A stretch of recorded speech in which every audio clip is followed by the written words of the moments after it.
ప్రస్తుతం ఎక్కువగా మెగాస్టార్ చిరంజీవి పేరు వినిపిస్తుంది. ప్రత్యక్ష రాజకీయాలకి ఇది ఎప్పుడో దూరమైన చిరంజీవి అటు ఢిల్లీలోనూ ఇటు తెలంగాణ, ఆంధ్రప్రదేశ్ రాష్ట్రాల్లో జరిగే కార్యక్రమాల్లోనూ చీఫ్ గెస్ట్ల లిస్టులో నిలుస్తున్నారు. మొన్నటికి మొన్న ఢిల్లీలో మోడీ పక్కన కనిపించిన చిరంజీవి నిన్న రేవంత్ పక్కన ప్రత్యక్షమయ్యారు. అయితే చిరంజీవిని రెండు పార్టీలు అభిమానించడం రాజకీయాల్లో ఆసక్తికరంగా మారింది. ఇంతకీ చిరంజీవి కాంగ్రెస్ వైపు ఉంటారా లేక బీజేపీతోనా?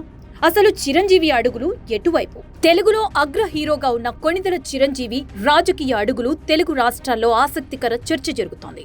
ఆయన రాజకీయాల్లోకి తిరిగి ప్రవేశిస్తారని, రీఎంట్రీ ఖచ్చితంగా ఉంటుందనే ప్రచారం నేపథ్యంలో ఆయన ఎటువైపు ఉంటారనేది ఆసక్తికరంగా మారింది.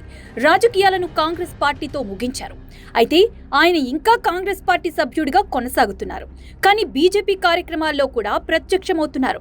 దశాబ్దన్నర కిందట ప్రజారాజ్యం పార్టీని కాంగ్రెస్ పార్టీలో విలీనం చేసి చిరంజీవి కేంద్ర మంత్రిగా బాధ్యతలు నిర్వర్తించిన విషయం తెలిసిందే. అనంతరం తమ్ముడు పవన్ కళ్యాణ్ జనసేన పార్టీ స్థాపించడంతో పాటు తెలంగాణ, ఏపీ విభజన జరగటంతో చిరు ప్రత్యక్ష రాజకీయాలకు విరామం ప్రకటించారు. రాజకీయాలను వదిలేసిన ఆయన వరుసగా సినిమాలు చేస్తూ బిజీ అయిపోయాడు. దశాబ్దం తర్వాత అనూహ్యంగా మళ్లీ రాజకీయాల్లో చిరంజీవి పేరు వినిపిస్తోంది. తమ్ముడు పవన్ కళ్యాణ్ డిప్యూటీ సీఎం కావడంతో ఆంధ్రప్రదేశ్లో చిరంజీవి మళ్లీ రాజకీయాల్లో చురుగ్గా పాల్గొంటారనే చర్చ జరుగుతోంది. తమ్ముడికి మద్దతుగా వస్తారని వార్తలు వినిపిస్తున్నాయి. అయితే ఆంధ్రప్రదేశ్లో రాజకీయాలు త్వరలో కీలక మలుపులు తిరిగేట్టుగా పరిణామాలు కనిపిస్తున్నాయి. ఎన్డీఏ కూటమిలో ఉన్న జనసేన పార్టీ రానున్న రోజుల్లో కీలక పరిణామాలకు కేంద్రంగా మారుతుందనే ప్రచారం జరుగుతోంది. నరేంద్ర మోదీ, అమిత్ షా భారీ వ్యూహంతో ఆ పరిణామం చోటు చేసుకుంటుందని చర్చ జరుగుతోంది. ఈ క్రమంలోనే పవన్ కళ్యాణ్ సోదరుడు చిరంజీవిని బీజేపీ వాడుకుంటోంది. సంక్రాంతి సంబరాల్లో చిరంజీవి పాల్గొన్న విషయం తెలిసిందే.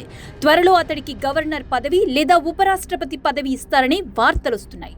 ఈ ప్రచారం జరుగుతున్న సమయంలో ఆయన అకస్మాత్తుగా తెలంగాణలో రేవంత్ రెడ్డి పక్కన చిరంజీవి ప్రత్యక్షమవడం ఆసక్తికరంగా కనిపించింది. రేవంత్ రెడ్డి పక్కన చిరంజీవి కనిపించడంతో ఆయన ఇంకా కాంగ్రెస్ పార్టీతో ఉన్నారని ఆ పార్టీ శ్రేణులు భావిస్తున్నాయి. తెలంగాణ రాజకీయాల్లో చిరంజీవిని వాడుకోవచ్చని తెలుస్తోంది.